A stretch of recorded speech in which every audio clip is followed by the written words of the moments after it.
সরকার আগস্টের মধ্যে জুলাই ঘোষণাপত্র সনদ দিতে ব্যর্থ হলে দেশের ছাত্র জনতাকে সাথে নিয়ে রাজপথে নামার হুঁশিয়ারি দিয়েছেন জাতীয় নাগরিক পার্টি এনসিপির আহ্বায়ক নাহিদ ইসলাম। বিচার সংস্কার ও নতুন সংবিধানের দাবিতে জাতীয় নাগরিক পার্টির 10ম দিনের জুলাই পদযাত্রা শেষে মাগুরায় এক পথসভায় তিনি এসব কথা বলেন।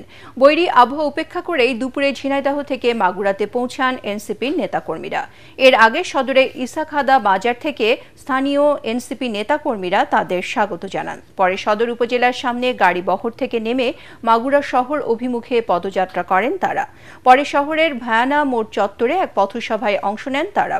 এই সময় সকল ষড়যন্ত্রের বিরুদ্ধে সবাইকে সজাগ থাকার পাশাপাশি দেশ সংস্কারে এগিয়ে আসার তাগিদ দেন এনসিপির কেন্দ্রীয় নেতারা।